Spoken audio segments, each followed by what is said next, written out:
All right. Here we have it. That's it? Yes, this is it. I'm grateful. I just expected it would be more futuristic looking. Well, it hasn't been tested, of course, but I ran a computer simulation. It should What do is the up, trick. ladies and gentlemen? Welcome all to a GeekLove101.com exclusive review of The Amazing Spider-Man, the video game, not the movie. I am Daniel. I am the Rodriguez version, so for those of you who don't follow the site or who don't know the members just quite yet, there are two Daniels. I'm just one of them. So, prior to beginning the full review, I should probably explain why there was about 21 seconds of just character dialogue in the beginning, and that is simply so that you can hear the dialogue yourself. Now, I don't necessarily qualify myself as somebody who knows, all the rules of acting, or who's able to say this is good acting, this is bad acting. All of that's just going to be my opinion. So I wanted you to develop your opinion based on, 21 seconds of dialogue. Unfortunately, I do know that 21 seconds of dialogue isn't enough time to kind of make your own opinion, but it's enough to hear it. It's enough to hear the way Pete and Connor's talk, and it's just definitely something, a little taste, basically.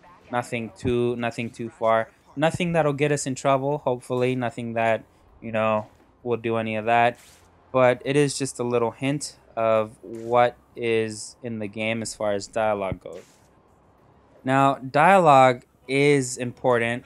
I know a lot of gamers don't necessarily care for dialogue, but it's important because the dialogue, believe it or not, makes the story.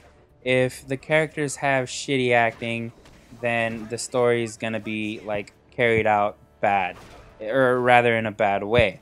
And so, for those of you who don't really consider dialogue to be important, it is. And talking about dialogues and stories, the story for this game revolves around an infection that infects the majority of Manhattan. Now everybody's becoming a cross species, so on and so forth. And so the Lizard and Spider-Man have to come together to make this cure. Unfortunately, the Lizard's past is what's keeping everybody skeptical about him, and people aren't trusting him. So Oscorp takes it upon themselves to make this cure, to make a cure out of nanobots. And unfortunately, it later on becomes a race against time to see who, either Oscorp or Lizard and Spidey, can make this cure faster and can make this cure that actually works. So that's the story. Let's go ahead and talk a little bit about gameplay now. For those of you who have played the Batman games, and I'm talking about the most recent Batman games, so Arkham Asylum and Arkham City, this game is going to feel very, very similar to you. Now, obviously, Phoenix has no connection to Rocksteady, but they do play almost identical. And I think, for me personally, that was a good thing. That may be a make it or break it deal for you. But it just depends. If you liked Arkham City, you're definitely going to like Spider-Man. Unless, of course, if you're not a Spidey fan, in which case, I'm sorry. But they do play very much similar. You've got your one-button combat, your one-button counters, the things that pop up on top of the head to tell you when to counter. You've got your combos, you've got your gadgets. Well, not necessarily your gadgets, but you've got web that you can shoot and tackle people. You've also got your stealth combat, so if you want to, like web down from the ceiling and, take somebody out or what have you, you can do that as well. That's, it's just very similar to Arkham City and as far as gameplay goes. Graphics are on a whole other level. For me, I found the Amazing Spider-Man's graphics to be a little better than Arkham City's, but that's because they transition from, the lighting goes from either really light to really dark, depending on the setting, as opposed to an Arkham City where it's constantly nighttime all the time. But it's Batman, so that makes sense. He only comes out at night. But Spider-Man, I definitely love the lighting. The way that the buildings reflect on each other, or the way that the water reflects on the buildings, definitely a positive. Definitely makes this game gorgeous. Not to mention just the physics of the game. Now, obviously, it's kind of weird web shooting up at nothing, But once you get over that whole little random web, then the game becomes this gorgeous piece of work. Um, Definitely something that you might want to look into yourself as far as getting the graphics out. Me, I will have some stuff on my own channel that you can check out in regards to the Amazing Spider-Man as well.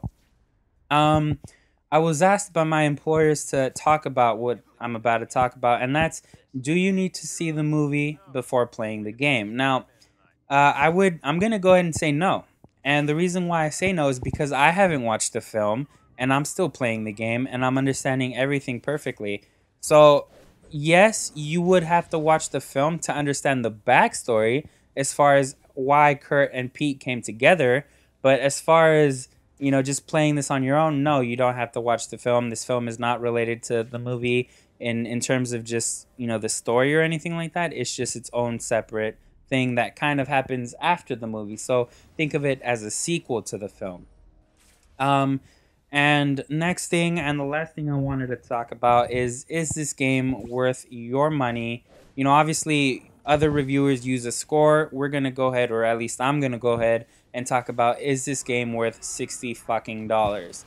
If you're a Spider-Man fan, if you love Spider-Man, if you are fucking gay for Spider-Man, if you are lesbian for Spider-Man, then go ahead and pick up the game.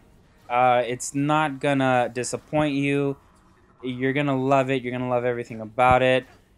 Pick it up. If you're like me and you work hard for your $60, don't pick it up unless if you like games like Arkham City and that sort of action-y superhero style, then go ahead and pick it up as well.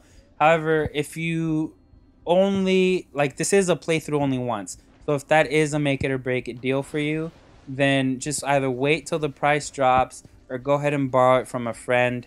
The price should drop pretty soon anyway, considering it's been out for about 2 months and they already announced the Deadpool game, so expect a price drop anytime soon.